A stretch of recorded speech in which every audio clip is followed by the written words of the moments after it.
নারীর জয় হোক, সাথে থাকুক সুপুরুষ। এই কথা দিয়েই আমি শুরু করতে চাই। পুরো বিশ্ব জুড়ে চলছে আসলে আমাদের মাইন্ডলেস ভায়োলেন্স, এক ধরনের বিবেকহীন অরাজকতা। সেখানে আমরা দেখি যে তরুণরা বেশি বিক্ষিপ্ত অবস্থায় আছে। একটি হলো স্বপ্ন, একটি হলো আশা, একটি হলো সম্ভাবনা। এই তিনটি জিনিসের সমন্বয় তৈরি হবে তুমি একজন সমৃদ্ধ মানুষ। এরিস্টটল একটি কথা বলেছেন, আশা হলো একটি জীবন্ত স্বপ্ন। নৌকার জন্য কিন্তু কি দরকার?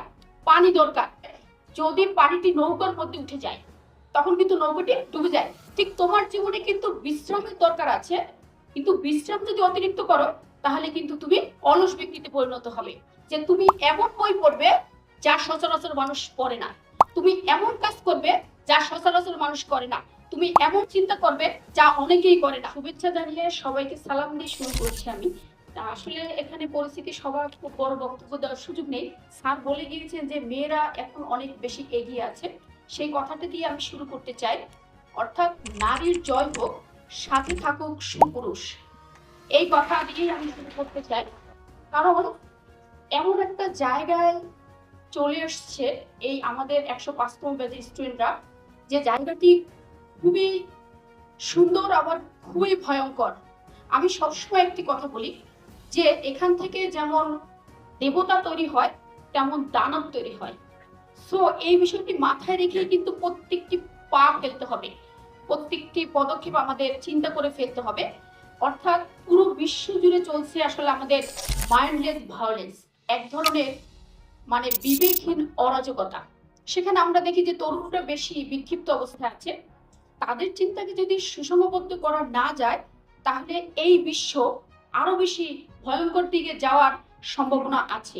এই বিশ্ববিদ্যালয়ে আসার জন্য স্টুডেন্টদের অনেক কষ্ট করতে হয়েছে এবং তারা এখন অনেক কষ্ট করছে বিভিন্ন বিষয় নিয়ে। কিন্তু একটি কথা মনে রাখবে যে pain is a great teacher. অর্থাৎ কষ্ট হলো সবচেয়ে বড় শিক্ষক। এই শিক্ষক তোমাকে যা শিখাবে পৃথিবীর কোনো শিক্ষকই তা শিখাতে পারবে না। তিনটা বিষয় নিয়ে তোমাদের বিশ্ববিদ্যালয়ে প্রবেশ করেছে তোমরা।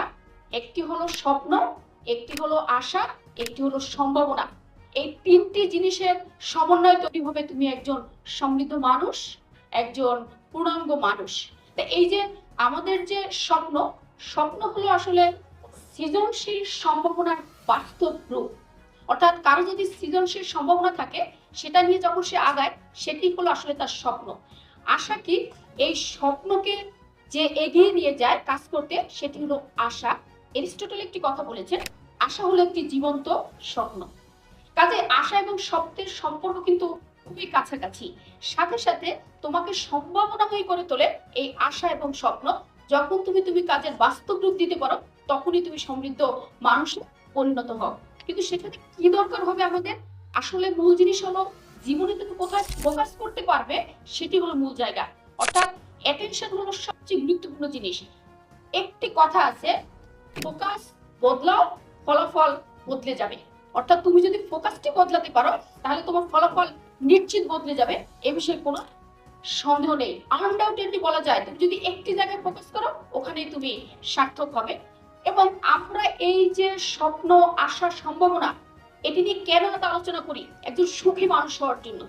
কিন্তু আমরা যদি সুখী মানুষের লিস্ট করি, কোথাও 100 সুখী মানুষের তালিকা করি, সেখানে তুমি নাম করা কোনো ব্যক্তিকে খুঁজে পাবে বলে আমার মনে হয় না।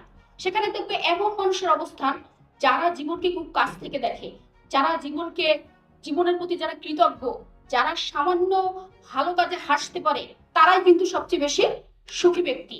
তাই সুতরাং আমাকে আসলে সুখী হতে হলে খুব বেশি চিন্তা ভাবনার দরকার নেই, সততার সাথে সুন্দরভাবে কাজটি করে গেলেই আমরা সুখী এবং একটি সমৃদ্ধ জীবন পাবো।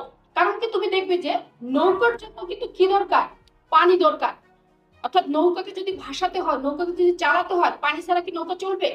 কিন্তু এই পানি তার জন্য ভয়ঙ্কর হতে পারে যদি পানিটি নৌকার মধ্যে উঠে যায়, তখন কিন্তু নৌকাটি ডুবে যায়। ঠিক তোমার জীবনে কিন্তু বিশ্রামের দরকার আছে।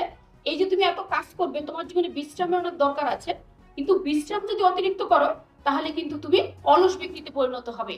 এবং শুধু তাই নয়, এখানে আনন্দের অনেক জায়গা আছে। অতিরিক্ত যদি আনন্দ করতে যাও তাহলে তোমার জীবন ভয়ঙ্কর দিকে চলে যেতে পারে। বিজ্ঞান এবং প্রযুক্তি আমাদের এই জীবনকে সহজ করলেও প্রেম এবং নৈতিকতা, এই দুটিকে যদি আমরা সম্মান জানাতে না পারি জীবনে চর্চা করতে না পারি, সেই জীবন হবে ভয়ঙ্কর জীবন। কারণ কি, এই যে বিজ্ঞান এবং প্রযুক্তি, এটি কিন্তু তার নিজ গতিতে চলে, তার সাথে নৈতিকতা কিন্তু আমাদের যুক্ত করতে হবে। যদি আমরা করতে না পারি, তাহলে আমরা ভয়ঙ্কর লাইফের জন্য আমাদের অপেক্ষা করতে হবে। কারণ এই পৃথিবীতে পরিবর্তন করতে পারে একমাত্র শিক্ষা, অর্থাৎ পৃথিবী পরিবর্তনের মূল টুলস হলো শিক্ষা। কিন্তু শিক্ষাটা আসলে কেমন হওয়া উচিত, ফিউচারে তোমার যে পাসপোর্ট, সেটি হলো এই শিক্ষা। এখন এই পাসপোর্টকে যদি সঠিকভাবে নিয়ম অনুযায়ী তৈরি করতে না পারো, তাহলে কিন্তু আর তুমি ফিউচারে লিড দিতে পারবে না। কাজে এখানে দুটি জিনিস একেবারে স্পষ্টভাবে বিদ্যমান, একটি হলো gain it or lose it, হয় তুমি অর্জন করবে, নয় তুমি হারাবে। যদি অর্জন করতে পারো, তুমি পূর্ণাঙ্গ মানুষে পরিণত হবে, বিশ্বকে আলোকিত করবে। আর যদি না পারো, তাহলে তুমি হারিয়ে যাবে। এ প্রসঙ্গে আমি বিল গেটসের মায়ের একটি গল্প বলে আজকে এই বক্তব্য আমি শেষ করবো। বিল গেটস একবার অঙ্কে মানে গণিতে 0 পেয়েছিলেন। এসে বললেন যে মা, আমি তো অঙ্কে 0 পেয়েছি, এখন আমার কি হবে? তার মা বললেন যে এটি খুবই ভালো নাম্বার, কেন, যে আর কেউ এটি পায়নি। এবং সাথে সাথে তিনি বললেন যে তোমার জন্য আমি এরপর আর 3টি উপদেশ রেখে যাচ্ছি, যে তুমি এমন বই পড়বে যা সচরাচর মানুষ পড়ে না, তুমি এমন কাজ করবে যা সচরাচর মানুষ করে না, তুমি এমন চিন্তা করবে যা অনেকেই করে না। এই 3টি যদি কাজ করো, তাহলে তুমি এই পরীক্ষার খাতায় কত নাম্বার পেলে সেটা কোনো ব্যাপার না। Thank you so much.